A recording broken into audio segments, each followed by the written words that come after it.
Hello everybody, my name is Ragat. Welcome back my channel Health Fitness 1047. Here is the episode new. Follow me. Welcome to the Deep Dive. We've got a stack of articles and reports right here, all focused on the recent 2025 U.S. Open at Oakmont Country Club. And looking through these, what really jumps out, I think, isn't just who's leading or even who won eventually, but the sheer number of really big names who didn't even make it to the weekend. Exactly. And maybe more importantly, why? Why Oakmont just, well, chewed them up and spit them out, like the sources say. Right. So that's our mission today. We're going to dig into this material you've shared, pull out the key insights, and really try to understand what happened.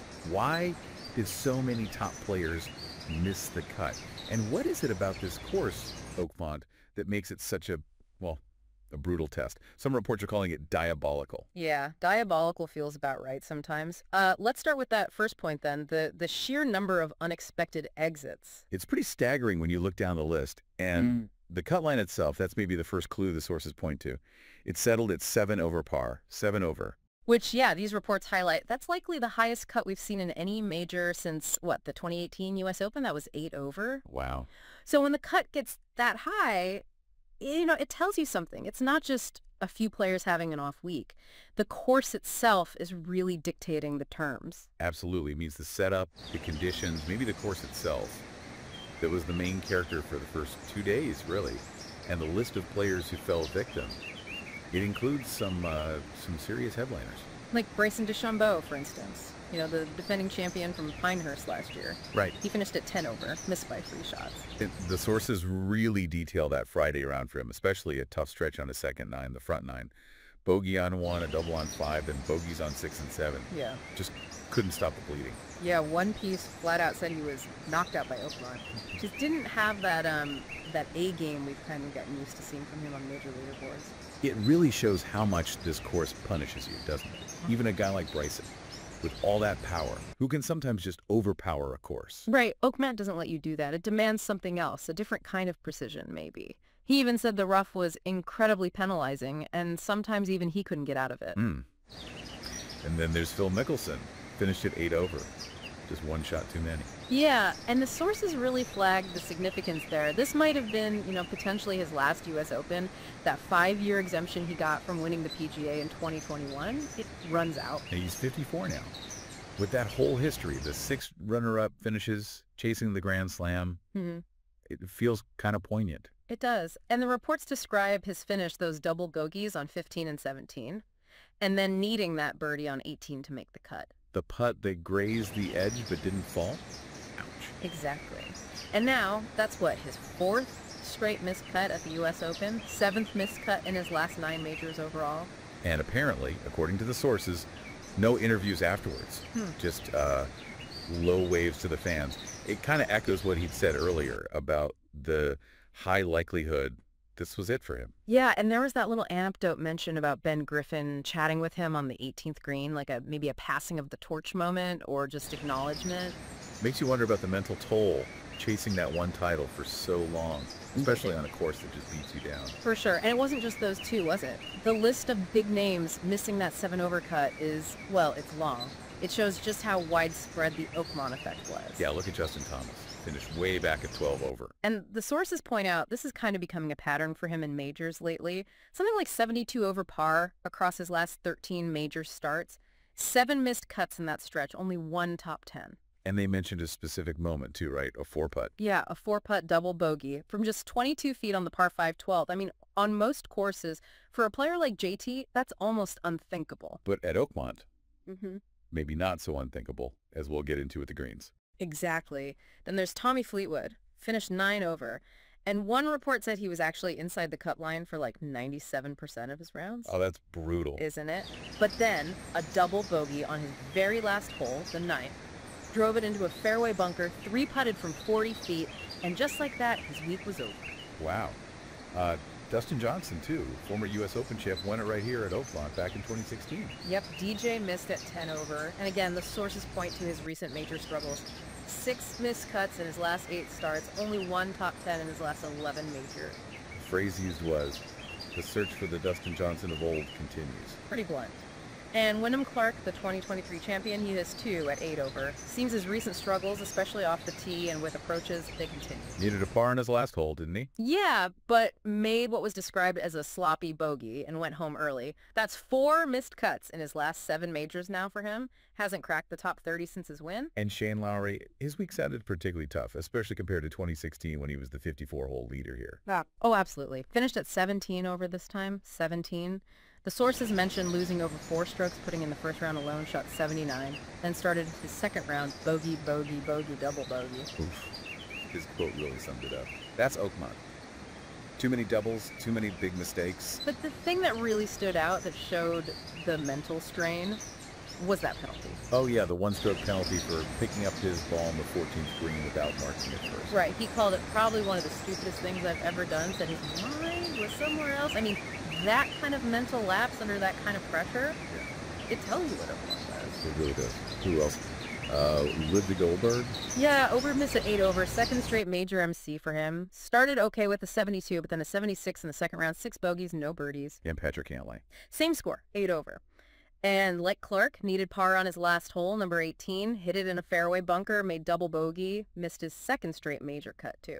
So the list just keeps going. The sources mentioned Joaquin Niemann at 10 over, Sepp Straka, the world number 8, at 11 over, missing his 3rd straight major cut this year. Justin Rose, 14 over. Cameron Smith, 8 over, 4 straight major MCs now. Gary Woodland, 10 over. Lucas Glover, 8 over. Yeah. The pattern is pretty clear, isn't it? Like the sources said, Oakmont won the first 2 rounds. It just sort of bludgeoned so many top players. It really did. Okay, so that leads us straight into the next big question. Why? Why is this place so good at, well, knocking out champions and frustrating the best players in the world? What makes Oakmont so diabolical, as that one source put it? Let's talk about the course itself. Well, you almost have to start with the rough based on these descriptions. They're incredible. Stuff like it's deep enough that it covers your shoes. Okay. And thick enough that the PGA officials tasked with finding wayward shots look like someone trying to find a contact lens in a crowded room. Huh. That's a great image. And we heard what Bryson said, right? Even he, one of the strongest players out there, called it incredibly penalizing, admitted sometimes he just couldn't get the ball out. That tells you everything, doesn't it? If he's struggling, imagine everyone else. Then you've got the fairways. The sources called them pencil thin. So not much room for error off the tee. And not only are they narrow, they apparently often slope toward bunkers, so even a decent drive might find trouble. Which brings us to those bunkers, described as so deep that they appear to swallow a player's whole. Yeah, and they guard the greens at Oakmont like the implacable royal guard at Buckingham Palace.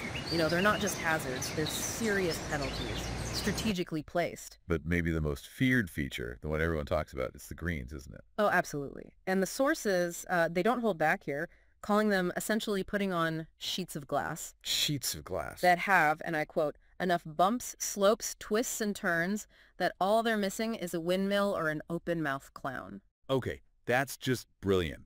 You hear players talking about having to stay under the hole, right? Because if you're above it with that speed and slope... Yeah, a simple 2-putt becomes almost impossible. A tap-in par can vanish instantly.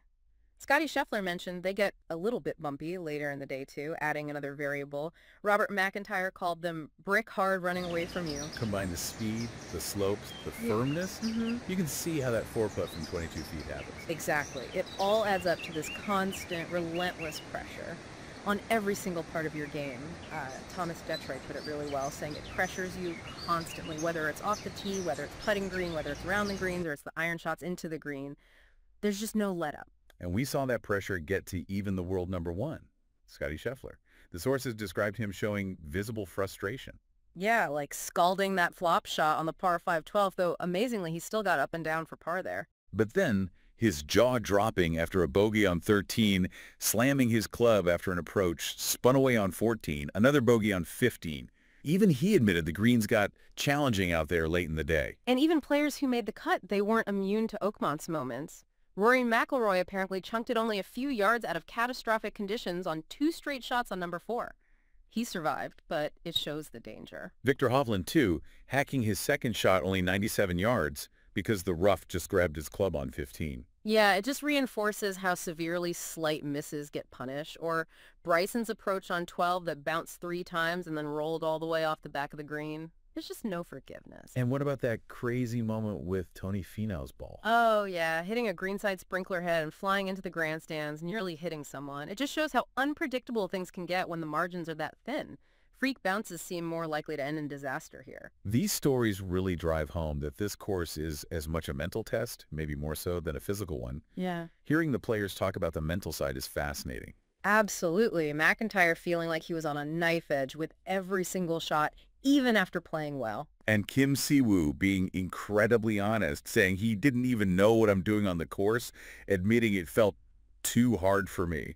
And he was just playing with no expectation. Oh, right. Or John Rahm saying he felt extremely happy just to shoot 1 under, calling it incredible golf, which, as he noted, they don't usually say after a round like that. And J.J. Spawn had an interesting take, didn't he? Trying to harness that, the nerves, the anxiety. He said hearing how hard it was unavoidable, but embracing the tension actually helped him focus. Yeah, kind of flipping the script on how you approach a place like this. Maybe you have to lean into the difficulty. And the sources even mentioned the weather forecasts potentially making things worse. Rain, thunderstorms. Yeah, which could make that rough even wetter, even tougher, add some wind. One report used the term bloodbath if conditions really deteriorated. Though amidst all the carnage, there were those rare flashes of brilliance, right? Like Shane Lowry's hole-out eagle on 3. Yeah, or Patrick Reed's albatross on the par 5 fourth, holing out from 286 yards. Incredible moments. But as Reed himself apparently said, one hole doesn't mean jack at Oakmont. Exactly. The course usually taketh away far more than it giveth. So, okay, let's try and wrap our heads around all this. Yeah. We've got this incredibly high cut line, a list of champions and stars sent packing early, and these vivid descriptions of Oakmont's weapons, the rough, the bunkers, those insane greens. What does this deep dive really tell us, the listener? Well, I think first it just shows that even the absolute best golfers in the world, the guys who make this ridiculously hard game look, sort of effortless sometimes, even they get completely humbled by a course design like Oakmont. It strips away any sense of invincibility. Yeah, it makes you appreciate that it's not just about raw talent or hitting it pure. It's about managing these incredibly penal conditions, mastering the nuance around the greens, and maybe above all, just the mental strength required when every single shot feels like it could derail your entire round. Exactly. It's a window into that psychological battle. Hearing them talk about anxiety or their mind being somewhere else or feeling on that knife edge, it just highlights how much of the game is played between the ears, especially at a major championship on a course like this. It really makes you think about what separates the players who can navigate that, who can survive it, from those who eventually succumb to the pressure. It absolutely does. So maybe a final thought for you to ponder, based on everything we've seen in these sources. Considering Oakmont's fearsome reputation and seeing how it treated so many great players this week, what does it really take, beyond just the physical skills we see, to actually conquer a place like this? And how much does that mental game, that ability to, like J.J. Spawn said, harness the nerves and stay focused when every shot feels like it's on that knife edge, how much does that truly separate the winners from everyone else on a test this severe?